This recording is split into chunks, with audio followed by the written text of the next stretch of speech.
What's up, guys? Hello and welcome back from the MLG Studios here in New York City. I'm Axel Toss. I am joined by AxLab, and we're currently watching Group H unfold from the WCS America Premier League Season 1 Round of 32. Alicia is already through, taking a nail-biting series over Illusion in the winners match. Now we're watching the losers match. It's Maker versus MoonGlade, and we're tied up 1-1.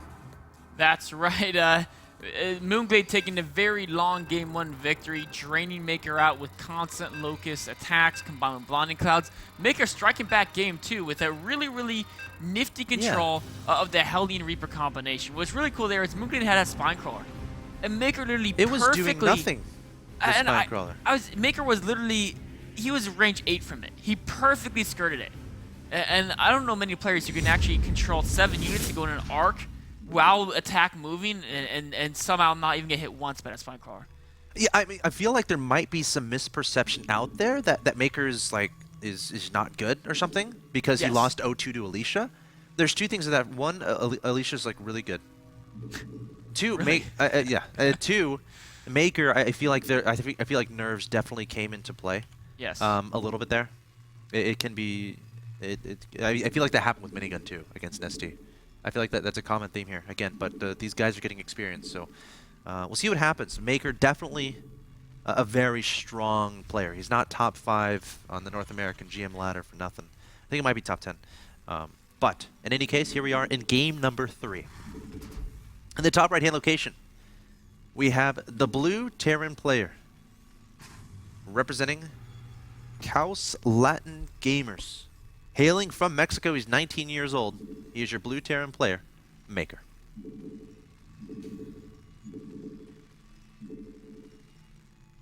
His opponent, in the bottom left-hand location, we have the red Zerg player representing Team Envy and hailing from Australia. He is MoonGlade.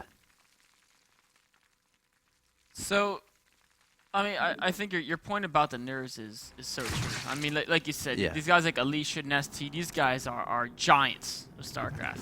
And going up against them is very intimidating. It's something that's very tough for people who aren't used to playing against these Korean guys. Just the reputation of them can really kind of throw you off your game a bit.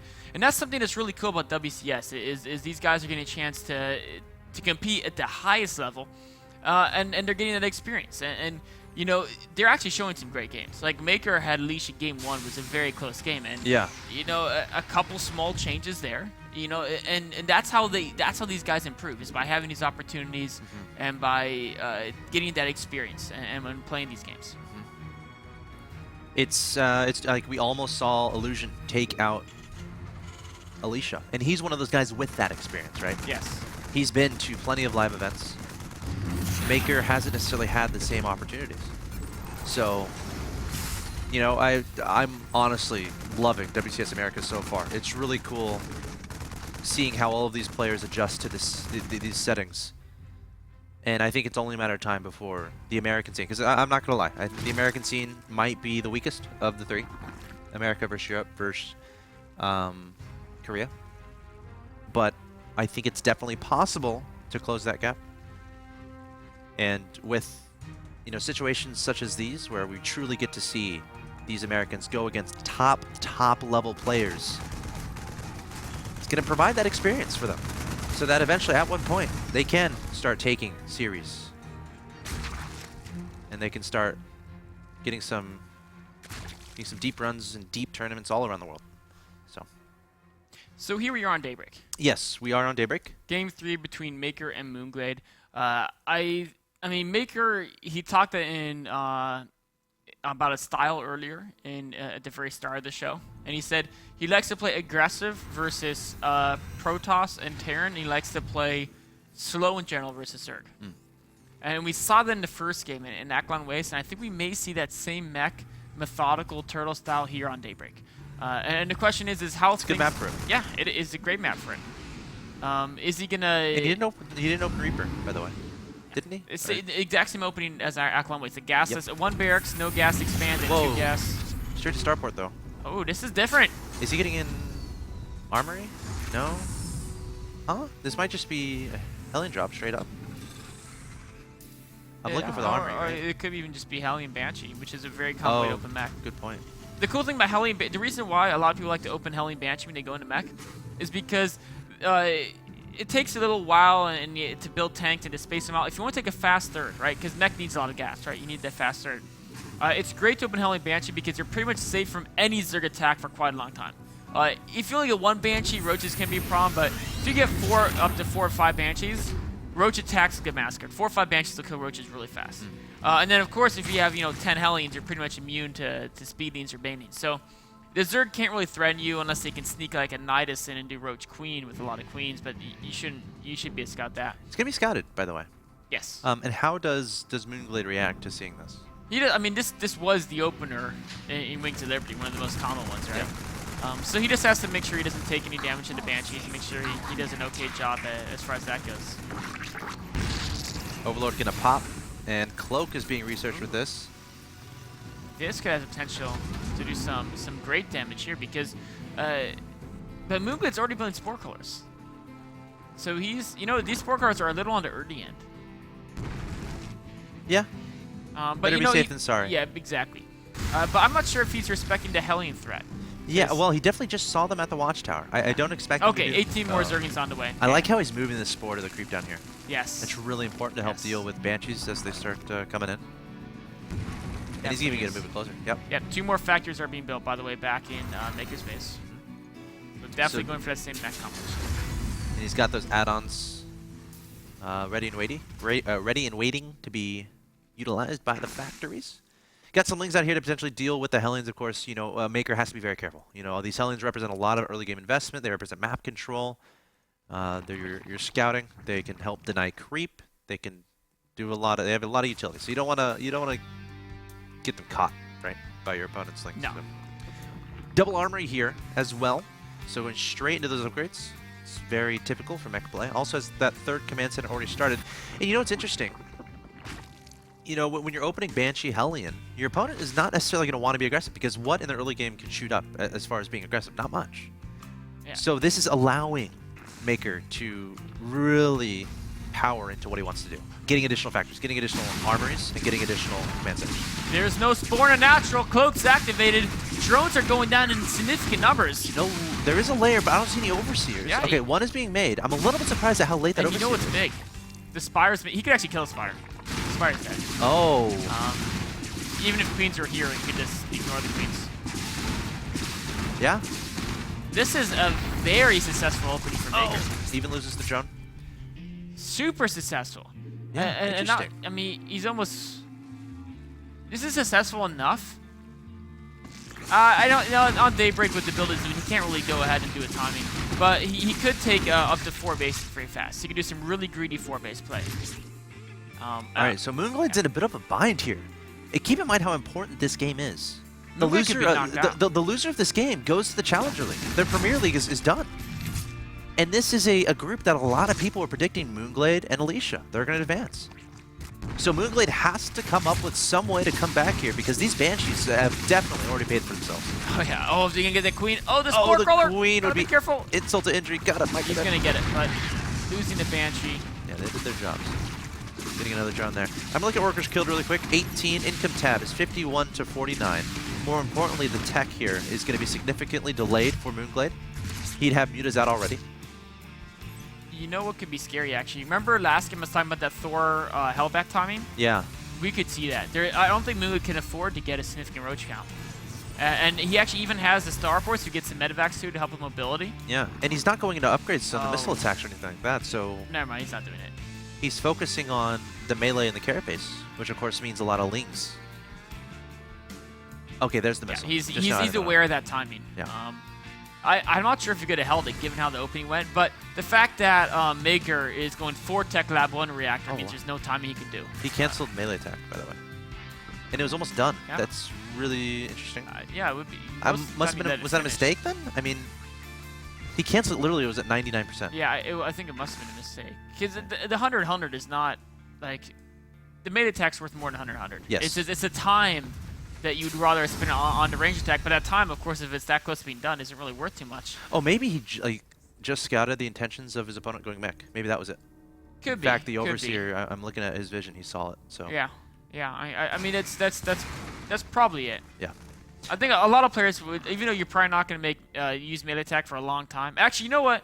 In Wings of Liberty, you want to go to Broodlords eventually or Ultras. Yep, that's true. I guess in Heart of the Swarm, he's going to make just nothing but Swarmhouse. So he's like, whatever, I don't even ever want this. That's a lot of mutas coming out here. Oh, and he's making more. Is he working on flyer attack too? Yeah, he's working on a flyer attack. So he's going to invest a little bit more in this game into those mutas. Thors are here though. Got to be careful. Almost 3 mutas just dropped there. You know, and this is a scary push. It is. I mean, without the additional reactors, you can't reinforce it quite as well to make that super aggressive timing. Wow, it looks like Maker's actually caught off guard a little bit by this. Remember, he killed the Spire, so he might have thought, okay, he's not going Spire again.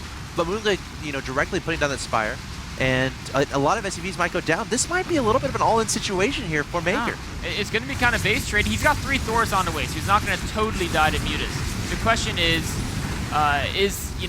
Maker gonna kill MoonGlade? MoonGlade, of course, realizes what it is. He's got to get this mutas back home. Can't base trade Terran.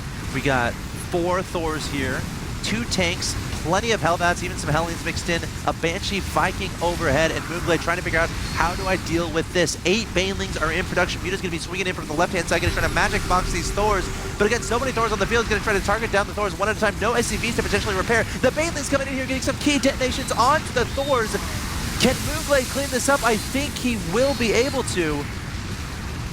He will, and he keeps his natural alive as well, which is very impressive. And honestly, kept a lot of Harvesters alive. Yeah. He's got 59 Harvesters still in the field. Keep in mind, a lot of SCVs went down to those mutas from a little bit earlier. And now, are things evened out? Or is MoonGlade, how far ahead is MoonGlade? Yeah, I think things have more than evened out. He's on 4 bases now. He lost so little of that attack, and Maker just got, losing the third, being on 4 gases really sucks for Terran, especially if they went 4 Tech Lab, 1 reactor. I think he was definitely completely caught off guard by the mutas. He was. And the thing is even +2 on the way here. Yeah. You know, the thing is Maker was clearly not planning that attack. If he went for streamline attack, he would have had way more Hellbats with that composition, and a lot of Hellions rallying in, and he probably would have made it work because they could have buffered for the Roaches. The Roaches were took out of stores, right? So many Roaches were there. And he tried to ad hoc the timing, and it didn't quite work out. He's still, I mean, he's in a rough spot. He's got to find a way to stabilize his defense. And then he needs a 4th base, though, I feel, to really compete with MoonGlade. Is going to be a 5-base Storm host. If Maker stabilizes, that's what'll be fine. So first step is he's got to make sure he can defend his mass Muta onslaught. And then second step is going to be how do I deal with the Storm host follow-up. Could be 24 +2 mutas. That's pretty scary. Not yet, though, but he's approaching +2. Oh, those mutas got to be careful, though. Are there any Widow Mines? No, I don't see any Thors. This is a pretty big attack here. He's just coming straight in here with the mutas, targeting down the Thors. SCVs desperately try to repair, but I think these mutas might just win the game. He can go camp the production. Oh, he can just kill it. He can camp the production and kill 3rd. There's very few missile turrets around the map. Yeah. There's only 1 more Thor in production. There's 0 on the field. The orbital's dead. He doesn't have the gas. The orbital is going to die. I mean, you can't lift it up, obviously. I like so he can contaminate to the last second. Yeah. He's going to move to the natural That now. might be the Zerg edition of offensive mule. Yes, they contaminate. Hellbats are trying to be heroes. Run! Like, we got this. Yeah. Split up. You go that way, but they will die. Look at all this. Wait, did it work? No. Wait. Yes, it worked. The 3 survived. Oh, no. Well, wait. What? MoonGlade is merciful now. Ah, the Roaches. Wow, what a brilliant game here from MoonGlade. Yes. MoonGlade showing. Widow Mines. Oh, the Widow Mines. Not gonna be enough. GG from Maker, and MoonGlade takes game number 3. That was a good game. Yes. You know what would have been crazy? The mutas were clumped. Yeah, and then all the mutas died. Is that possible with 4 Widow? Yes. Yeah. They do 40 damage on splash. Okay. So MoonGlade is going to advance on to play Illusion, and Maker, unfortunately for him, will be dropping down to the Challenger League, but not before showcasing some pretty cool play. Like, I really enjoyed watching Maker throughout these matches, and I think he definitely has a lot of promise moving forward. Oh, yeah. Definitely. I mean, it's not anybody who can take a map off MoonGlade. Yeah. And put together some really beautiful play there, and almost taking out Leash in one of those maps. Yeah, well. And honestly, if you consider the amount of damage he did with those Banshees in the early game, sniping the Spire, like, imagine if Maker had been able to identify that his opponent was continuing to go into the Mutas. Imagine if he rescouted the Spire. How different is that game? Yeah, I mean, he could have an additional reactor rallying Widow Mines to help that attack, and it could have looked entirely different. Wow. So MoonGlade getting a victory there, coming back from being very far behind in that game to take victory in Game 3. He's going to be advancing on to play Illusion. It's going to be a rematch. Illusion took him out 2-1 the first time they faced off. That was match 2 of the day. Guys, stay tuned. We have the last match of the night coming through to decide who's going to be the second player advancing to the round of 16 from Group H to join Alicia. Stay tuned. Illusion versus MoonGlade coming up.